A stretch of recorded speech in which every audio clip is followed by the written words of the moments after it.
Welcome back to coverage of the Neon Dynasty Championship. It is round 6. It's historic.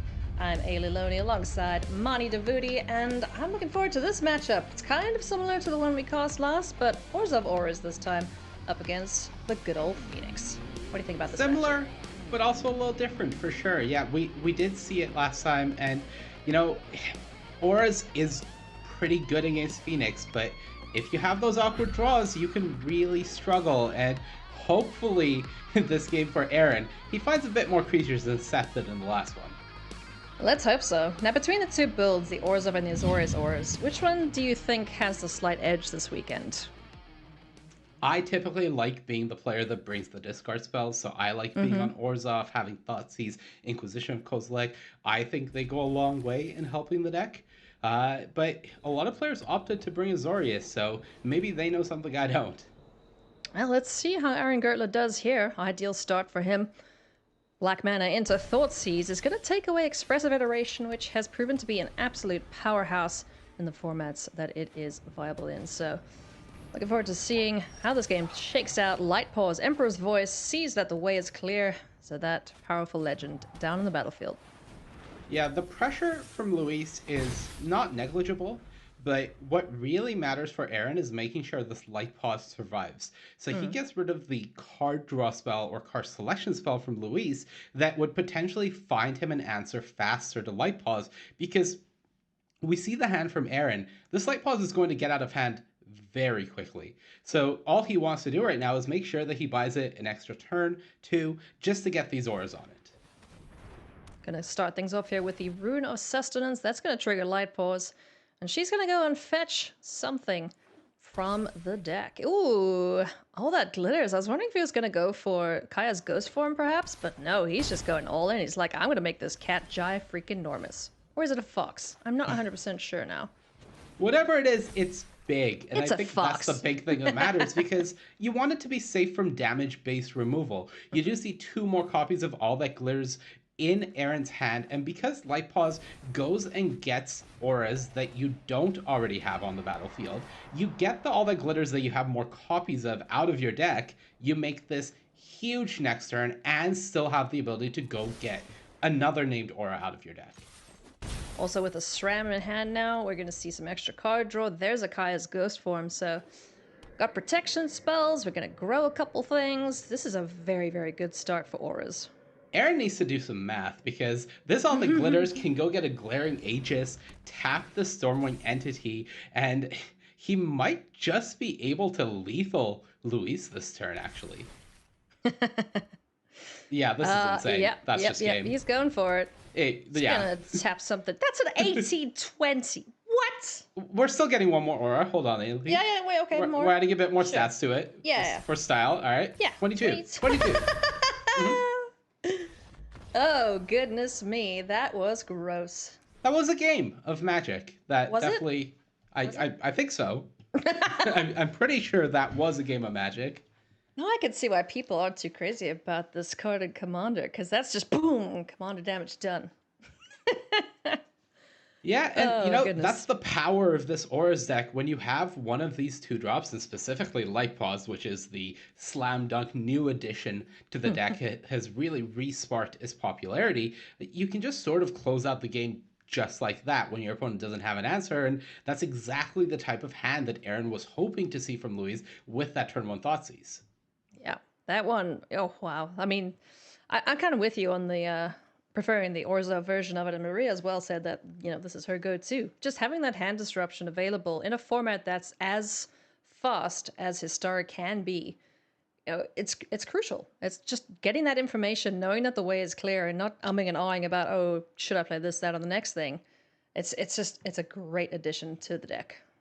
Things get a little better for Luis post-board. You do see him taking out some of the clunkier, more expensive creatures, more interaction coming in. Narset used to be a really incredible card against this Auras deck when you were relying on SRAM and Core Spirit Dancer drawing you cards. Now, with Light Paws, since you are still getting card advantage, but it's in the form of auras coming directly into play, Narset isn't as great against the third of the 2-drop threats from this deck, but it is still good, and considering Luis has a lot of cards that don't do much, he is definitely going to want it.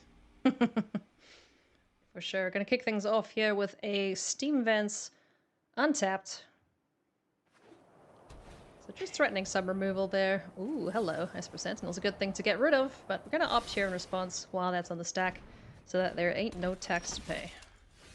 Yeah, this is a great hand from Luis, but it's also a terrifying hand from Aaron. Not only the turn 1 Esper Sentinel, but we see a light pause there in the wings as well as 2 copies of All That Glitters. So already Aaron was feeling like he's in a decent spot, and then he finds the Inquisition backup as well. Oh, these draws have been really good for Aaron. He's going to be very happy with this, so... Let's see. We're first going to get some attacks in here. Unholy Heat. It's going to say, please go away. And Luis will pay the 1. Luis knows he's killing that Esper Sentinel this turn, so there's no point giving the 1 free damage to Aaron when potentially any point of life can matter. Obviously, we did see that 22 came across in that last game, so sometimes 1 point of life isn't going to make the difference, but if you can buy yourself a turn somehow, it's important to do so. Exactly right. Inquisition of Kozilek. Gonna take a look-see in the hand here. Faithless Looting and the Brazen Borrower. Viable targets. Gonna get rid of the Brazen Borrowers. Faithless Looting kind of likes to hang out in the bin, as do these Arclight Phoenix. This is big. Boy. Is this a spell? Oh, it is? No. Oh, nobody can't cast it. Oh, that hurts for Luis because this was a huge opportunity to get 2 Phoenixes down and start the pressure. If he was able to work his way to a position where he could also play the Chandra next turn, that would have been great. But considering he's discarding a land here, he doesn't even have the luxury of keeping Chandra, instead opting to keep the Unholy Heat and hopefully use Iteration to find the other spell he needs. Look at these draws from Aaron. Goodness Yeah, this me. is devastating. Luis is probably just thinking, could I have some of your luck? Because you are just ripping apart the hand here. Inquisition is going to take a look at that expressive iteration and say, get out of here, goodbye. Yeah, obviously the temptation is there. The Unholy Heat is threatening a lot for that light pause, but I don't know. Considering Luis is sort of on air here, I would really want to take that expressive iteration and just sort of leave him with nothing. Yeah, I think I'm with you on that one. It's hard, right? Yeah, there's the option to just wait till next turn to deploy the light pause and hopefully find some protection for it. Aaron only has 1 creature in hand, so by leaving this Unholy Heat, he's essentially saying that I won't be able to get online until I find another creature because you haven't a guaranteed answer to my first one.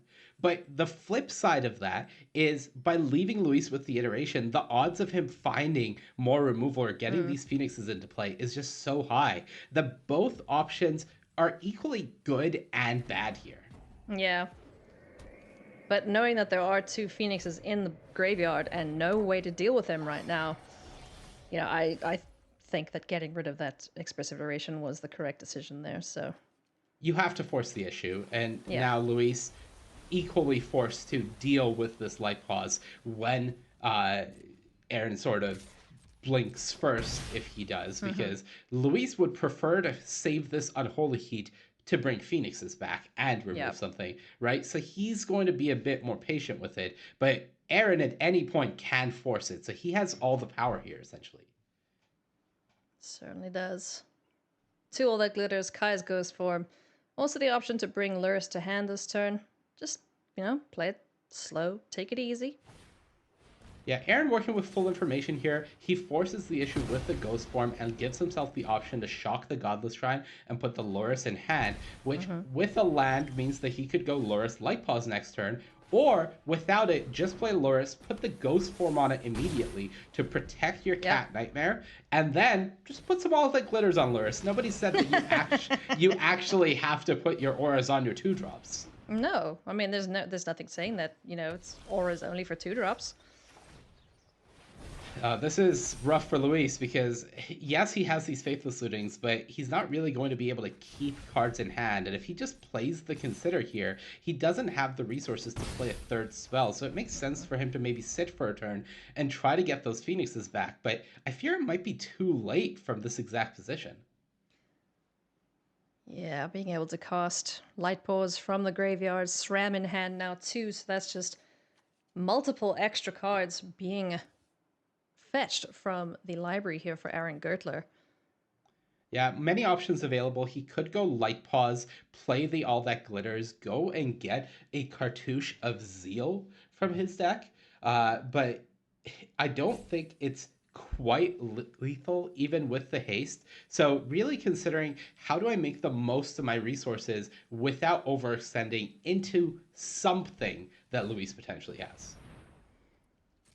So Aaron's going to start his turn off here with the SRAM Senior Edificer. All That Glitters is going to jump on to Lurus of the Dream Den. There's his core Spirit Dance off the top of the library. And Esper Sentinel recast from the graveyard here. So any spells that Luis cast next turn, it's going to be attacks on them. Yeah, play it safe, gain your 6 life, put Luis down to 8, and this is essentially Luis's last turn. There's no paying for that Esper Sentinel, because if you don't find the tools, Luis is just going to concede, and, you know, that's a start. You're trying to get your Phoenixes back, hoping for a removal spell, finds a Spell Pierce, which he can't even cast, and I think Luis knows as much as we do that this game is well and truly over. Yeah. He knows it. He's going to hit the concede button, and Aaron Gertler is going to pick up a very, very impressive victory here with Orzhov Auras.